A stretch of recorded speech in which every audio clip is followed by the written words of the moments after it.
All right, respect the mic. Respect. Good morning, guys. How are you today? Good. Cool. So today we're gonna move into a new unit. We talked about troubleshooting and digital citizenship and all of that good stuff earlier. So now we can finally get into actually getting the computers to do what we want to do, how and when we want it to do it. Can I have somebody read the learning targets and get started? Nyla, go ahead. Today we will discuss computer programming languages. For the introduction, we first get into a discussion about different languages that they already know, and then we talk about how that looks for a computer programmer and how computers are programmed using several different languages, similarly to how we speak different languages as people. And I let them kind of get their heads around that before we start talking about this particular language. And I like to start with Python. Sometimes early finishers will get into a little JavaScript, but we start with Python. I set them up and basically setting them off on their own for their very first lesson in it. I want them to get really comfortable with the idea of taking risks, taking chances, and kind of being independent learners instead of just relying on me to provide them the exact information that they need to be successful. And then I come in and support them on the opposite end of that once they've kind of gotten comfortable with the website. I'm going to give you the rest of class, next 10 minutes or so, to figure it out. You are on your own. Click start. You may talk quietly with your neighbor. If the person to your right doesn't know, ask the person to your left.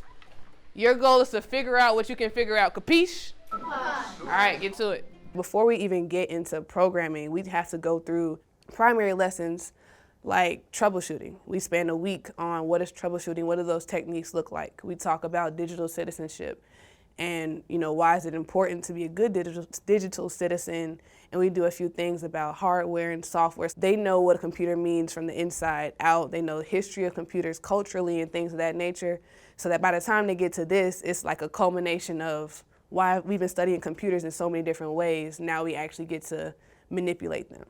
All right, what's Python? Press. A language of coding. Y'all seem to be moving through it, so I'm going to show you some stuff on the screen. But before we do that, does anybody remember a single line of code? Go ahead, Lydia. That was on here? Yeah, that you saw. It was hero move up. So, oh wait, I heard. Do I need to capitalize anything? Yes. Capitalize the U. Is that it? So I let them get into code combat and kind of figure their way around the puzzles, get an idea of how comfortable they feel on their own. And then we reconvene the next day, and I get them to kind of recall what their experiences were when they were on their own, because I don't help them at all at the beginning. So we kind of go through what is the syntax, and a lot of times scholars are not familiar with the word syntax. And we spend a great bit of time talking about syntax and what that looks like in ELA, what that looks like in Python. Sometimes talk about what does that look like in slang or in a text message and how that's different. We draw those connections there to kind of reinforce what they're learning in the classroom and see how that's also important in a non-academic or traditional academic course. See this blue, purplish, bluish thing here? Whenever there's a hashtag in front of anything on Python or in Python, it's gonna be a comment. All right, just quick show of hands. Did anybody make it past level 3 yet? Okay, so y'all, your hands down. Y'all are flying. That's my time. All right, as promised, I will stop talking and I will give you guys full range before you move. Remember, you can sit anywhere in the room as long as I can see you at all times. Capiche? All right, and it is up to you to help each other through these next couple of levels. Do not go past level 8 without letting me know, okay? And you have to ask at least 3 before you ask me. All right? Any questions? Go for it.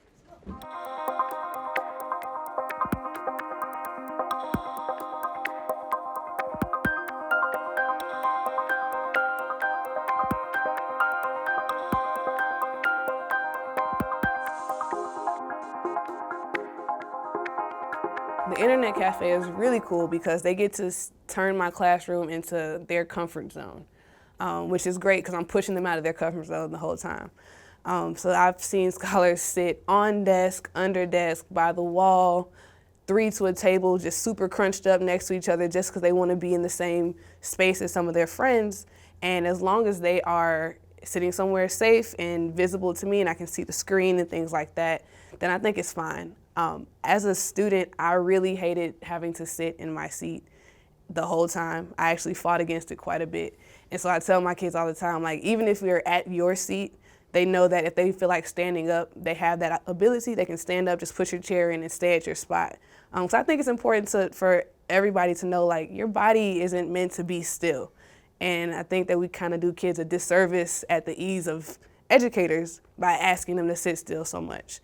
So the Internet Cafe is great because we get to break all the rules and people open the door and look and are confused as why is there a kid sitting on top of a desk or a table.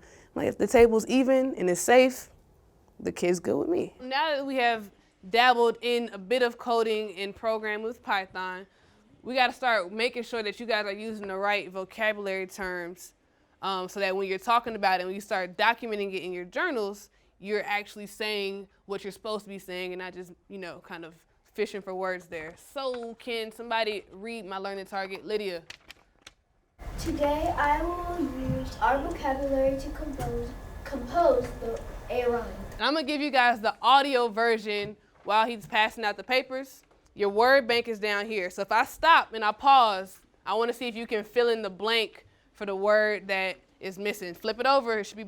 We want to see the white side of the paper. Thank you. What do we call in code combat? That's right. That's the first word. When we call a blank, then we call it back. A function. We call functions. When I looked at the vocabulary words and I was like, man, if I was in 5th grade, this would be very difficult language or like not familiar language to use. So I decided to put it in a little rhyme, one, to help me when I'm teaching them, but also to help them when they're trying to teach each other or when they're trying to work on it independently. The same way that I would speak about those vocabulary words in a regular lecture or a regular conversation with the scholars, that's the same way we talk about it in the rhyme. So when we call a function and we call it back, that's a loop. And it's exactly what a loop is. If you call a function more than once, it's the same function, it's a loop. And you have to know what a function is to be able to explain a loop. And so we kind of build on top of it that way.